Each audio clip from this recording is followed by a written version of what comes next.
Hello students, welcome back to our English class. अभी तक हम जो टॉपिक डिस्कस कर रहे थे उस टॉपिक का नाम था मॉडल्स, और हमने कुछ मॉडल्स डिस्कस करे थे जिसमें हमने विल के बारे में बात की थी। हमने पढ़ा था कि विल को कब यूज़ किया जाता है, वुड को कब यूज़ किया जाता है, शैल को कब यूज़ किया जाता है, शुड को कब यूज़ किया जाता है, कैन और कुड को कब यूज किया जाता है, मे और माइट को कब यूज किया जाता है। ये सब कुछ हम हमारे अब तक के लेक्चर्स में डिस्कस कर चुके हैं। क्लियर? आज हम कुछ और मॉडल्स को डिस्कस करेंगे और उनके फंक्शंस देखेंगे। तो आज का जो सबसे पहला मॉडल हम डिस्कस करेंगे वो है मस्ट। ठीक है, क्या डिस्कस करेंगे हम? मस्ट के बारे में डिस्कस करेंगे। अब आप सब लोग ये तो जानते ही होंगे, मैं उम्मीद कर रहा हूं कि आप लोगों को ये पता होगा कि मस्ट को बेसिकली यूज किया जाता है कंपल्शन शो करने के लिए। ठीक है, क्या शो करने के लिए? कंपल्शन शो करने के लिए। तो देखते हैं कि मस्ट के क्या क्या यूजेस हैं। तो सबसे पहले must is used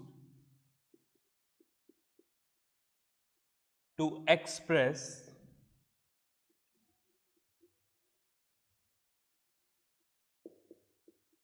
necessity और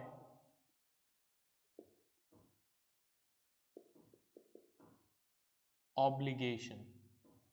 ठीक है, मतलब किसी चीज की नेसेसिटी या फिर ऑब्लिगेशन या कंपल्शन शो अगर हमें करना हो तो हम उसके लिए क्या यूज करते हैं? मस्ट को यूज करते हैं। जैसे फॉर एग्जाम्पल, अगर हम एग्जाम्पल्स देखें तो पहला, you must take part in the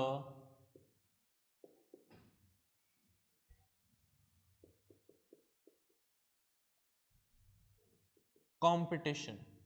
you must take part in the competition. यहां पर हमने क्या यूज किया? मस्ट यूज किया, मतलब तुम्हें पार्टिसिपेट करना ही पड़ेगा। It is a compulsion.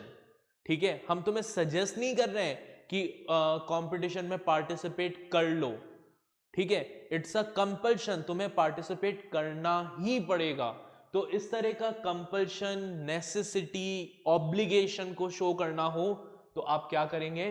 आप मस्ट को यूज करेंगे। ठीक है, अच्छा, अगर कोई सजेशन या एडवाइस होती तो हम यहां लिख सकते थे you may take part in the competition, कि भाई तुम उसमें पार्टिसिपेट कर सकते हो।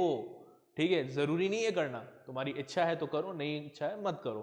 राइट, लेकिन अगर नेसेसिटी दिखानी है, कंपल्शन दिखाना है, तो फिर आप क्या करेंगे? मस्ट को यूज करेंगे। एक और एग्जाम्पल देखिए, we must love our motherland. हमें अपनी मातृभूमि से प्यार करना चाहिए। ठीक है, ये क्या है? इट्स अ ऑब्लिगेशन, ये एक मॉरल कंपल्शन है। ठीक है, तो ये भी क्या है? किसको शो कर रहा है? नेसेसिटी या ऑब्लिगेशन को शो कर रहा है। क्लियर? चलिए नेक्स्ट देखें, must is also used to indicate assumption or conclusion,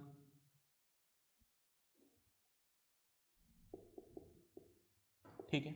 अगर आपको कोई अजम्पशन या कोई कंक्लूजन बताना हो तो भी आप मस्ट को यूज कर सकते हैं। कैसे यूज कर सकते हैं देखिएगा एग्जाम्पल से। पहला, she must be here in the evening, ठीक है। She must be here in the evening, तो यहां पर मस्ट क्या शो कर रहा है, अजम्पशन को शो कर रहा है, ठीक है। हम क्या कर रहे हैं, हम अज्यूम कर रहे हैं कि वो इवनिंग में यहां पर होगी, राइट। तो अगर आपको कोई अजम्पशन शो करना है तो फॉर शोइंग दैट अजम्पशन आप मस्ट को यूज कर सकते हैं। एक और एग्जाम्पल देखें।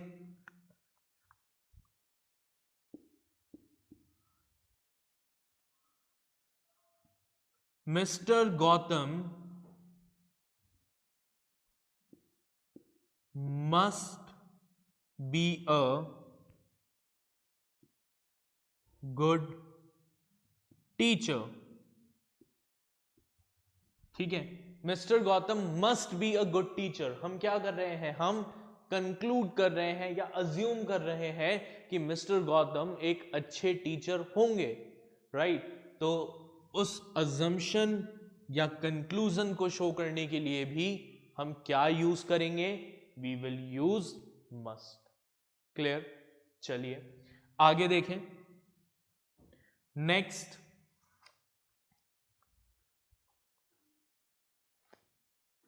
must is also used in case of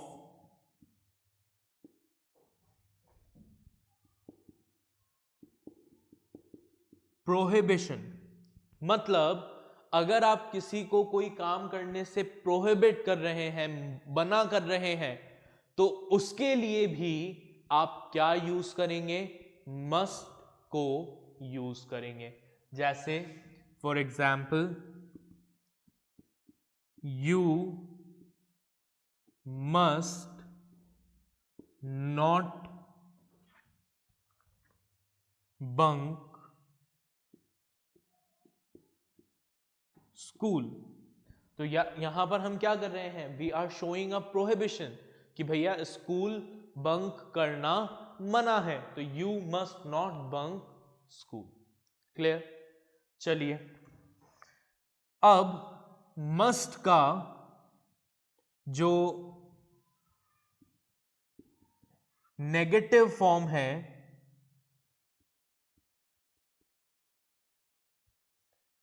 वो होता है मस्ट नॉट, या फिर इसे हम लिखते हैं मस्टंट, ठीक है। मस्ट का नेगेटिव फॉर्म क्या होता है, मस्ट का नेगेटिव फॉर्म होता है मस्ट नॉट या मस्टंट, ठीक है। जैसे for example, you must not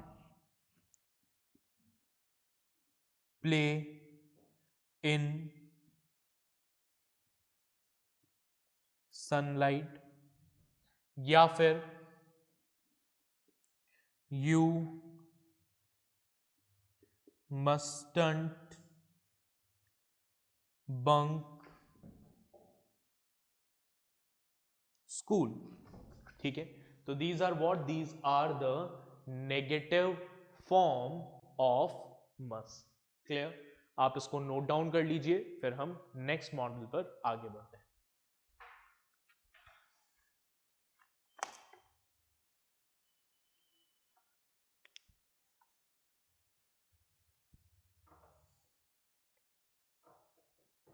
okay, तो आपने इसे नोट डाउन कर लिया होगा, हम इसे इरेज करके अगले टॉपिक पर बढ़ते हैं।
ओके, तो अब हमारा जो अगला मॉडल है वो है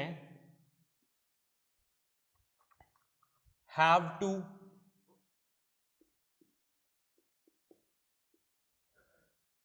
हैज टू या फिर हैड टू। ठीक है, हैज टू, हैव टू या हैड टू। अब इसे क्यों यूज किया जाता है देखें, हैव टू, हैज टू और had to are used to express obligation और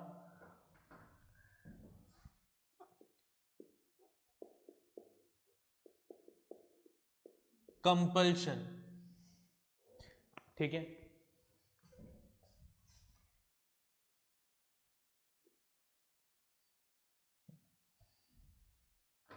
ठीक है। क्यों यूज किया जाता है हैव टू, हैज टू या हैड टू को? It is use to express obligation और कंपल्शन। किसी ऑब्लिगेशन या कंपल्शन को शो करने के लिए यूज किया जाता है। तो फिर इसमें और मस्ट में डिफरेंस क्या है? तो देखें, it is use to express obligation और compulsion while talking about rules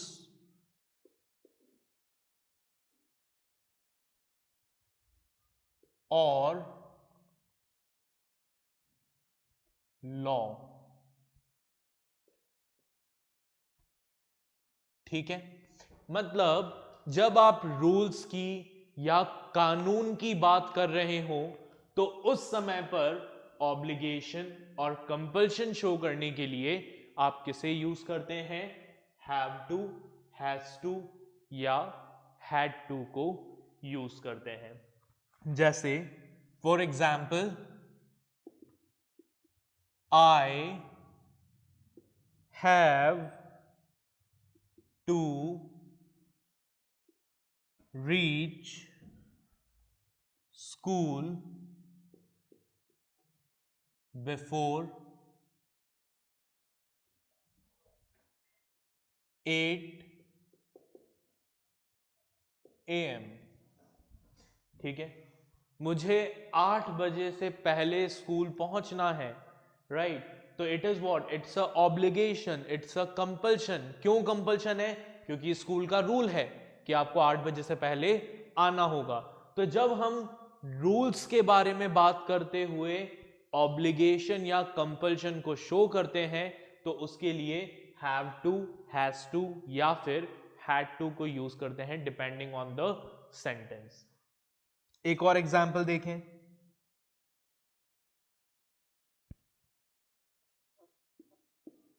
they had to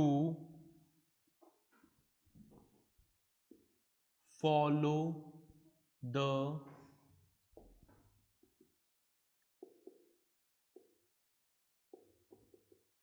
instruction.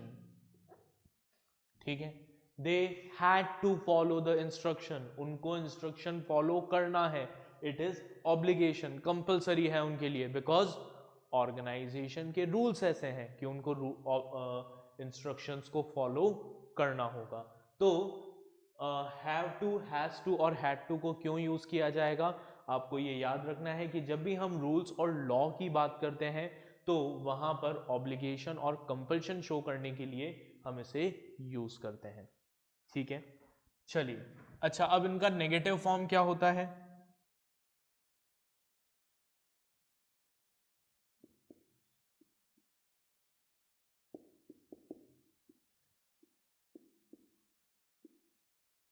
तो इनके नेगेटिव फॉर्म में इनके आगे क्या लग जाता है? इनके आगे डोंट ऐड हो जाता है। ठीक है, जैसे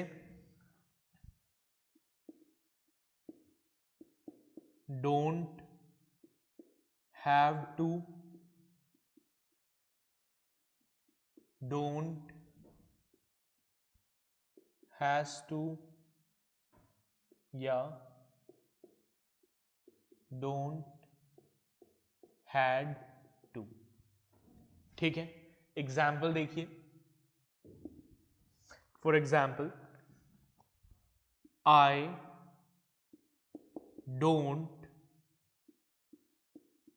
have to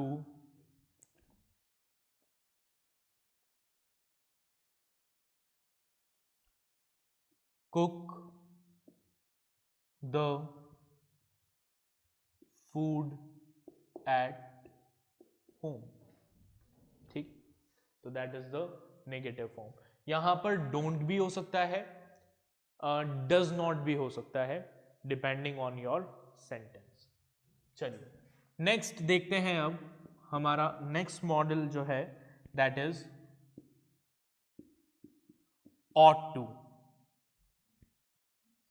अब ought to को क्यों यूज किया जाता है, तो ought to के यूजेस देखिए। ought to को यूज किया जाता है टू एक्सप्रेस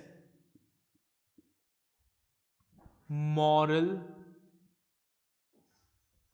obligation और ड्यूटी। आपका जो मॉरल ऑब्लिगेशन है या आपकी जो मॉरल ड्यूटी है, उस मॉरल ऑब्लिगेशन या मॉरल ड्यूटी को एक्सप्रेस करने के लिए हम किसे यूज करते हैं, ought to को यूज करते हैं। जैसे for example, you ought to respect your parents। एक और एग्जाम्पल देखें, you ought to serve the nation। ठीक है, तो इन दोनों ही केसेस में you ought to respect your parents या you ought to serve the nation, इन दोनों ही केसेस में ought to वर्ड जो है वो क्या शो कर रहा है, it is showing the moral obligation और moral duty of a person.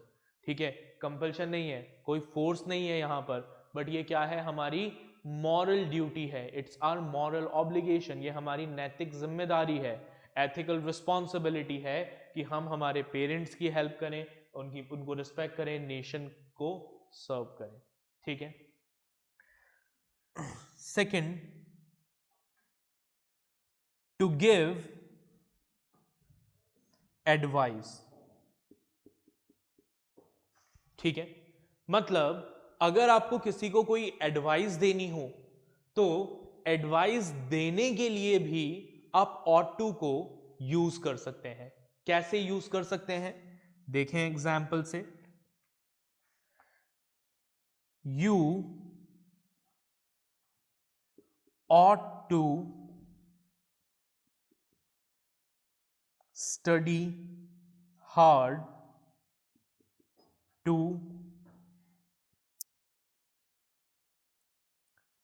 achieve success। You ought to study hard to achieve success। मतलब हम क्या कर रहे हैं यहां पर, we are giving a advice कि तुम्हें ज्यादा हार्ड वर्क करना चाहिए, ज्यादा मेहनत करनी चाहिए पढ़ाई में, ताकि तुम सक्सेस को अचीव कर सको। क्लियर। अब इसका नेगेटिव फॉर्म क्या होता है ought to का,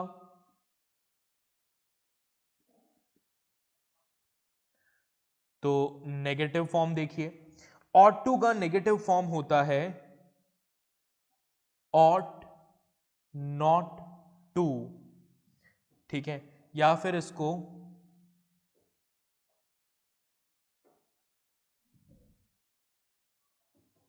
ऐसे भी लिख सकते हैं। ठीक है, एग्जाम्पल देखें, for example, you ought not to hate your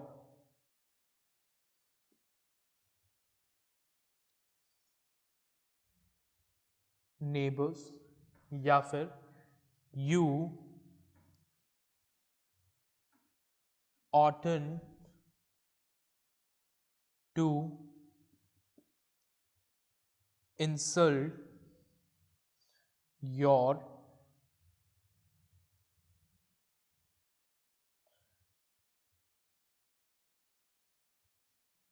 elders। ठीक है, तो ये दोनों क्या हैं, हमारे ought के नेगेटिव फॉर्म के एग्जाम्पल्स हैं। आप इसको नोट डाउन कर लीजिए।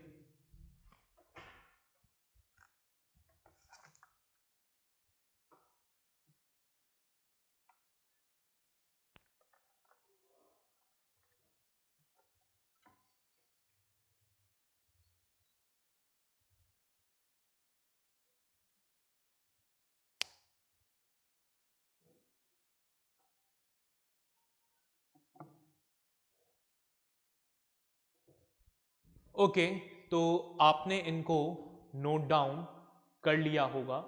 अब हमारे कुछ और मॉडल्स बाकी हैं, ठीक है, लेकिन उन मॉडल्स को हम डिस्कस करेंगे हमारे नेक्स्ट लेक्चर में, ठीक है। और उन मॉडल्स को कंप्लीट करके हम नेक्स्ट लेक्चर में कुछ क्वेश्चंस भी मॉडल्स के ऊपर डिस्कस करेंगे। Okay, so till then take care, bye everyone.